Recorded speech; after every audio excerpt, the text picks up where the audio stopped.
Սկզբում Փաշինյանը սկսեց նրանից, որ սկսեց օգտագործել հայոյախառն արտահայտություններ։ Չուլանացված են։ Կաթողիկոս կոչվածը Գարեգինը աղջիկ ունի, թե չունի։ Դրանից հետո տեսան, որ սա չի աշխատում,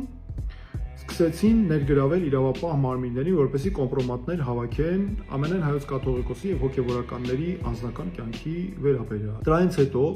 շարունակում է Facebook-ում գրառումները կամ այլ հարթակներում, որով շանտաժի է ենթարկում հոգեվորականներին ու ներկայացնում կոնկրետ տարաբնույթ պահանջներ։ Տեսան, որ սա էլ չի աշխատում, ինչ սկսեցին անել։ Սկսեցին փնտրել կարգալույց հոգեվորականների։ Դրանից հետո սա էլ չաշխատեց։ Սկսեցին փնտրել, որ ամենավտանգավորն է հայոց եկեղեցու միասնականության տեսանկյունից գործող հոգեվորականներ, եւ այդ գործող հոգեվորականների միջոցով սկսեցին պառակտել ու հիմա էլ շարունակում են պառակտելու ու քանդելու գործընթաց հայոց եկեղեցու։ Եվ սրանով ինչ նպատակներ է նաեւ հետապնդում անձամբ Փաշինյանը։ Նախ եւ առաջ կատարել ադրբեջանական պահանջները, ադրբեջանական իշխանությունը հռչակել է հայոց եկեղեցին որպես թշնամական կառույց եւ 5-րդ չարասյուն։ Այս մասին անընդհատ խոսում է նաեւ Փաշազադեն, որը նրանց հոգեվոր առաջնորդն է։ Փաշինյանը նպատակ ունի սրանով եկեղեցին, այս արշավով եկեղեցին դարձնել ՔՊ-ի քարոզիչ եւ ՔՊ-ի կցորդ։ Ու առհասարակ ակնհայտ է, երբ ուսումնասիրում ենք հատկապես Փաշազադեի հայտարարությունները, որ Փաշազադեն ու Փաշինյանը գործում են այստեղ իրար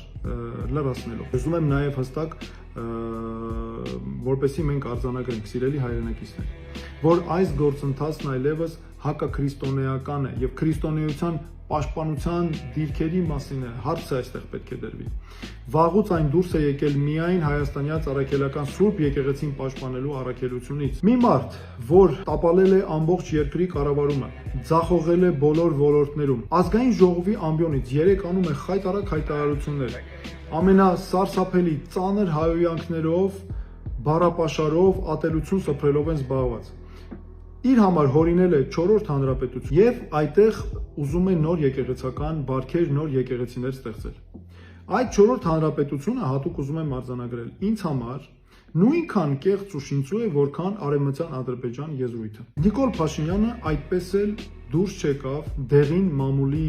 լրատվամիջոցի ղեկավարի իր կերպարից։ Ինչ են անում։ Բերում են գործող հոգեվորականների, այս վերջերս հատկապես դա շատ տարածված է։ Բամբասանքի մակարդակի խոսակցություններ են վերհանում։ Դուք հանդիպել եք կաթողիկոսին, ձեր խնդիրները բարձրաձայնել եք։ Այո, ես հանդիպել եմ ամենայն հայոց կաթողիկոսին, խնդիրների մասին խոսել եմ։ Իհարկե, ես խոսում եի իմ խնդիրներից եւ համայնքի խնդիրներից, բայց վեհապար այս ամբողջ ընթացքում այս խնդիրների մասին շատ չխոսելով, իր խոսակցության հիմնական թեման դարձյալ քաղաքական էր։ Որ ներքին խոսակցություններ տարբեր մակարդակներում, իբր որ տեղի են ունեցել ամենայն հայոց կաթողիկոսի, տարբեր հոգեվորականների հետ, որ ընդհանրապես ստուգելը չես կարող արդյոք նման բան տեղի ունեցել, թե չէ։ Հետո էմոցիաներ առաջացնող ինչ որ սուր բառեր է կպցնում դրանց վրա եւ գալիս է արդեն մարդկանց ուշադրությունը գրավելու համար, մարդկանց վրա ազդելու համար ունենում է ատելություն, ամենածանր ատելությունը պարունակող ելույթները ազգային ժողովի ամբիոնում։ Հստակ մենք արձանագրենք, սիրելի հայրենակիցներ, մենք պետք է նկատի ունենանք, որ մեր եկեղեցին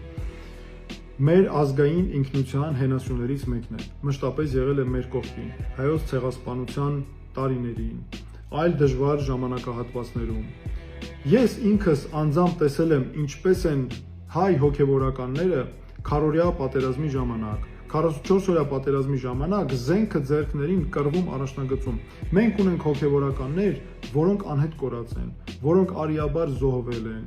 որոնք վիրավորվել են պատերազմում եւ մինչեւ հիմա էլ շարունակում են իրենց ծառայությունը։ Ես ուզում եմ նաեւ դիմել մեր հայրենակիցներին։ Սիրելի հայրենակիցներ, չպետք է տրվել սադրանքների, պետք է լինենք մեր ազգային արժեքների պաշտպանության դիրքերում, չպետք է տրվենք կեղծիքների,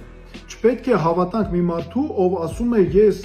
Ստեփան Ասատրյանի կարգալույց լինելը չեմ ընդունում, այն պարագայում երբ ստացվում է ինքը ընդունում է, նրա ձեռնադրված լինելը նույն ամենայն հայոց կաթողիկոսի կողմից։ Նիկոլ Փաշինյանը նաև որոշել է, որ գնալու է Էջմիածին հոգևոր հավաք է իրականացնելու եւ նաև չի հրաժարվում վեհապարին վեհարանից ազատելու մտքից։ Դուք սատարում եք Նիկոլ Փաշինյանին այս հարցում, այո կամ ոչ, եւ դուք ներկա լինելու եք այդ հանդիպմանը եւ վեհապարին վեհարանից դուրս հանելու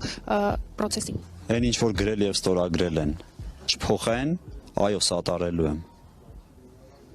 Սատարելու եմ։ Եվ արդեն պարզ է դառնում, որ Հայաստանի Հանրապետության վարչապետը ինչ ասում է, ճիշտ է ասում։